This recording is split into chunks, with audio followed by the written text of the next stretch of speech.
ኢንስታግራም ላይና የተለያዩ ማህበራዊ ሚዲያዎች ላይ የምታውቋቸው ቆነጃጅት ሴቶች በድንገት ብዙ ገንዘብ አግኝተውና ቅንጡ ህይወት ሲኖሩ አይታችሁ ገንዘብ ከየት አምጥተው ነው ካላችሁ ዱባይ ላይ ባለሀብቶች ፊታቸው ላይ ተጸዳድተውና አይነ ምድራቸውን ጭምር እንዲበሉ አድርገው አዋርደዋቸው በሚሰጧቸው ገንዘብ ነው እንደዛ ሆነው የሚኖሩት የሚባል ወሬ ወጥቷል። ይህ ምንድነው የሚለውን በዚህ ቪዲዮ ነግራችኋለሁ። ኢትዮጵያዊ ባልታዛር የሚል ቅጽል ስም የተሰጠውም ገመቹ ደበላ የኦሮሚያ ጨፌ ፓርላማ አባል የሆነ ሰው ቢሮ ውስጥ ብዙ ሴቶችን የሚያታልልበትና አብሮ የሚተኛበት ቪዲዮዎች እየተለቀቁ ይገኛሉ።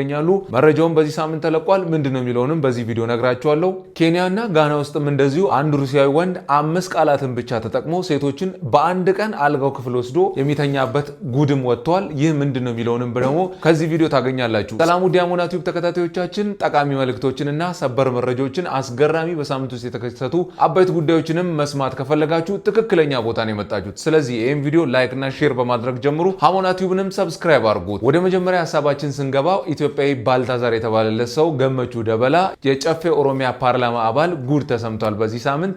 ምንድነው ጉዱም ካላችሁ ደግሞ ይህ ሰው እንግዲህ ከዚህ በፊት ባልታዛር የተባለን ሰው ታውቁታላችሁ። ባልታዛር ቢሮ ውስጥ አይቀር ቤቱ አይቀር የተለያዩ የባለስልጣናት ሴቶችን የተለያዩ ብቻ ቢሮ ውስጥ የሚሰሩ ጽዳት ሰራተኛ ከ300 ነው ከ400 በላይ ቪዲዮዎች ወጥተውበት በጣም ከሁሉም ጋር ጾታዊ ግንኙነት ሲፈጽም ተይዞበት ብዙ ቪዲዮዎችን እንደወጣና ብዙ ጉዳዮች እንደተከሰቱ ሰምታችኋል። እንግዲህ ካልሰማችሁ ትንሽ ኢንቱ ልስጣችሁ ብዬ ነው።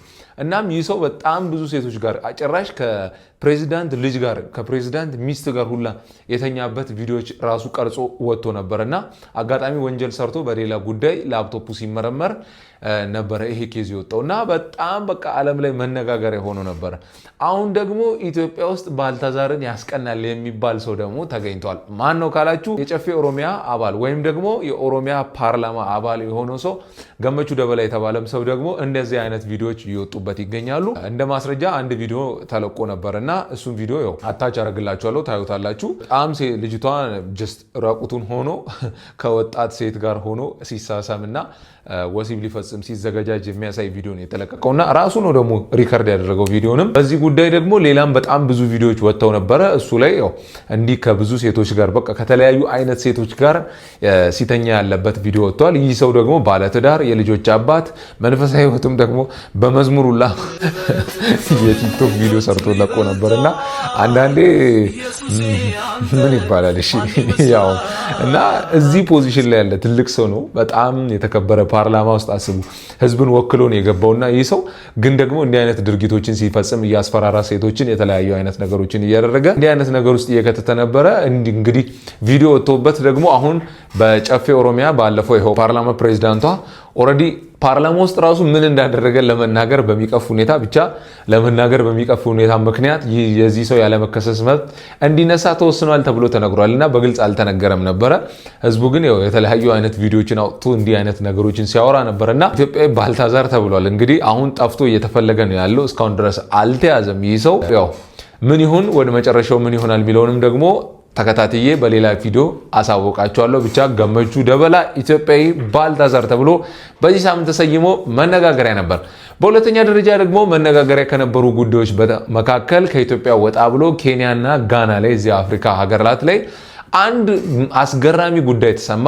አንድ ሩሲያዊ ወጣት 5 ወይ 6 ቃላቶችን ተጠቅሞ ብቻ ኬንያና ጋናዊ ሴቶችን አልጋው ክፍል በአንድ ቀን ወስዶ ሴክስ አድርጎ ከነሱ ጋር ጾታዊ ግንኙነት ፈጽሞ ይለያያቸዋል። ከዛም ሲብስ ደግሞ በአደረገው መነጽር ካሜራ ያለውና እንዳለ ራቁታቸውን ሆኖ ከሱ ጋር ሴክስ ሲያደርጉ ያሉበትን ከሱ ጋር ጾታዊ ግንኙነት ሲፈጽሙ ያለውን ቪዲዮ በጠቅላላ እያወጣ እንዲህ አይነት ነገሮችን ለሚሰሩ ሳይቶቹ ላይ ሲሸጥ ነበረ። እነሱን ደግሞ ሲያሰምጥ ወይም ደግሞ የሚነጋገራቸውን ኮንቨርሴሽኖች እየቀረጸ በመነጽሩ ሶሻል ሚዲያ ላይ ሲያጋራ ነበር እና በጣም መነጋገሪያ ነበር። ባይገርማችሁ ይሄዳል የሆነች ሴት ጋር ያያታል፣ ሰላም ነው ይላታል። ሰላም ነው ትለዋለች። በጣም ነው የምታምሪ ምናምን ይላታል። አመሰግናለሁ ምናምን ስትለው ባይዜ ከሩሲያ ነው የመጣሁት አይነት ምናምን ይላል። ደስ ይላል ምናምን እና ሩም ለምን ሄደን አናወራም ይላል። በቃ ቀጥ ብለው ይሄዳሉ።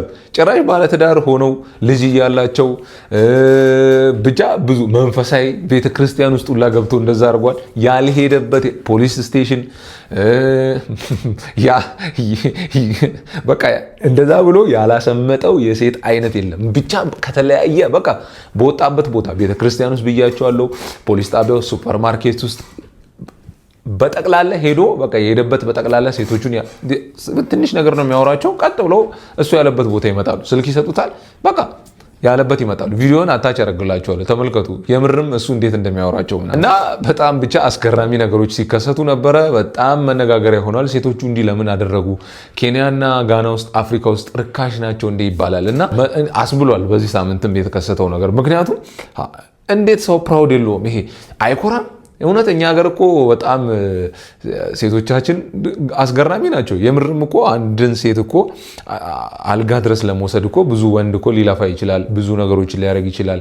ፍቅረኛ ካልሆኑ በጣም እኚህ የሌዲ ህይወት ላይ የሌሉ የሆኑ ሴቶች ካልሆኑ በቀር በእንደዚህ አይነት ነገር ተታለው ኩራት እኮ የሚባል ነገር አለ። እኛ ኢትዮጵያን ምንኮረው ኩራት ጭራሽ ምንም የላቸውም። በቃ ኑ ይላቸዋል። 6 ቃል 7 ቃል ተጠቅሞ አልጋው ክፍል ድረስ በአንድ ቀን ነው የሚወስዳቸው በቃ እና ጉር ተብሎ ነበርና ይህም ሰው ቪዲዮ ላይ ያጋራ ዩቲዩብ ላይ ቲክቶክ ላይ ምናምን ኢንስታግራም ላይ እየለቀቀ ነበረ ቪዲዮዎችን። ጾታዊ ግንኙነት ሲፈጽሙ ያለውን የራሱን ፊት እየሸፈነ ለሳይቶች እኚህ የወሲብ ቪዲዮዎችን የሚነግዱ ኢንተርኔት ላይ ያሉ ሰዎች አሉና ለነሱ እየሸጡ እንዳለ እየተጋራ ነበረ ያለው ቪዲዮዎቹ እና ብቻ ከባድ ነው። ለሴቶቹም ደባሪ ነገር ነው እና በቃ እነሱ አሁን የተሻለ ህይወት ለመኖር ውጭ ሀገር ይወስደኛል፣ የተለያዩ ስራዎችን ያሰረኛል ከሚል ኮንሰፕት ነው ያን ሲያደርጉ የነበሩትና ግን ብቻ እንትን ደግሞ ይደብራል። የፈለገ ነገር ቢኖር ክብራችንን ለእንደዚህ አይነት ነገር መሸጥ የለብንም።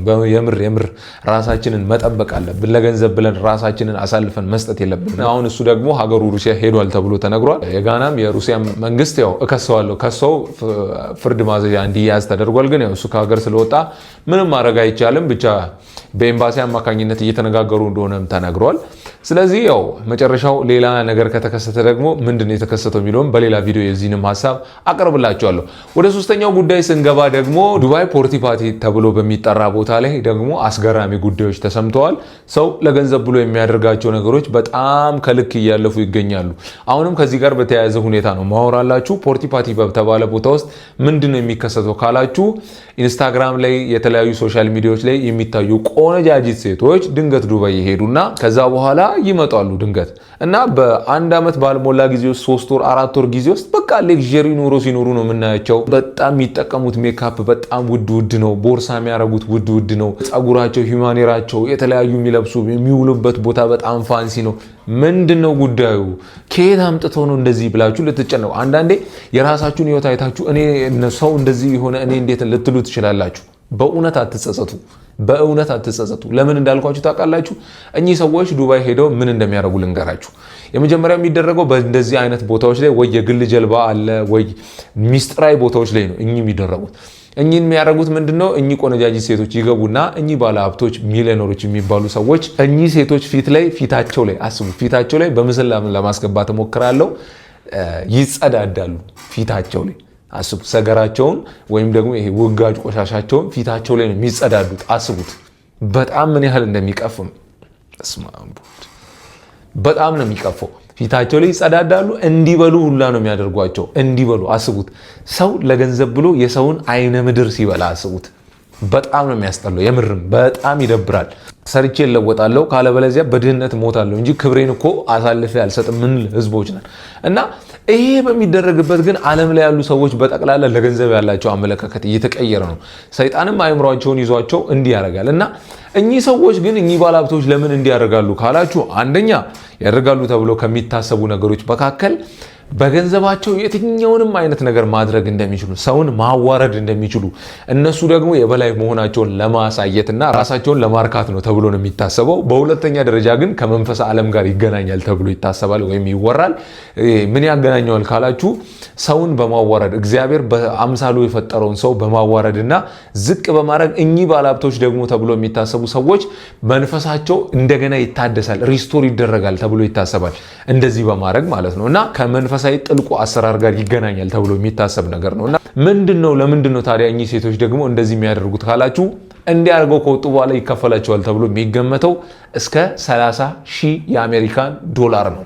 አስቡት 30,000 የአሜሪካ ዶላር ማለት በ150 ብንሰራው እንኳን በኢትዮጵያ አሁን ከ4 ሚሊዮን ብር በላይ ማለት ነው። አስቡ በአንድ ጊዜ በቃ ከ4 ሚሊዮን ብር በላይ ይዞ ይመጣሉ ማለት ነው። እና ይህን ብር ሰርቼ አላገኝም ብለው ስላመኑ ይሄዱና እንደዛ ይሆናሉ።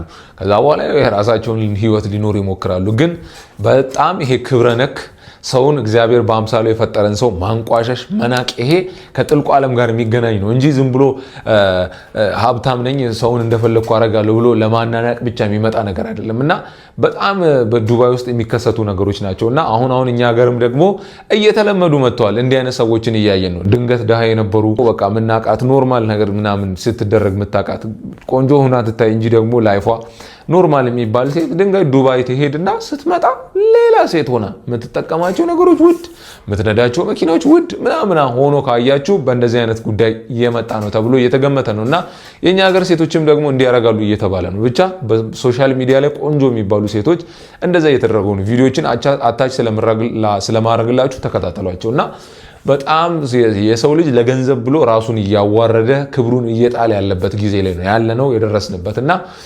የኬንያውንም ነግሬያቸዋለሁ። አስቡት 6 ቃል 7 ቃል ተጠቅሞ ምንም አይነት የፍቅር ግንኙነት ሳይኖራቸው በቃ ለጥቅም ብቻ የሆነ ቦታ ይወስደኛል ከሚል ኮንሰፕት እንደዛ ገብተው አድርገው ራሳቸውን አዋርደው ይገኛሉ። እነዚህም ደግሞ አስቡ የሰውን አይነ ምድር እስከ መብላት በጣም የሚቀፍ እንስሳት እንኳን እንደዛ አያደርጉም። አስቡ እና ፊታቸው ላይ ሌሎች መጥተው እንደዛ እስኪያደርጉ ድረስ የሚደርስ በጣም የሚቀፍ የሚደብር ነገር ነው የሚከሰተው እና ራሳችንን ለገንዘብ ብለን ባናዋረድ እኛ በፈጣሪ አምሳል የተፈጠርን ክቡር ውድ የፈጣሪ ስጦታዎች ነን እና ልጅ ከባድ ነው። እንደዚህ አይነት ነገር ለሰይጣን ብለን ለገንዘብ ብለን ራሳችንን እንደዚህ መሸጥ የለብንም። ገንዘብ በእውነተኛው መንገድ ተሰርቶ መገኘት የሚችል ነው። ትንሽ ልፋትና ጥረት ከደመርንበት ሁሉም ነገር ይሳካል ብለን እናምናለን። ስለዚህ ክብራችንን ለገንዘብ ብለን አንሽጥ። በዚህ ሳምንት የተከሰቱ እነዚህ ጉዳዮች ነበሩ።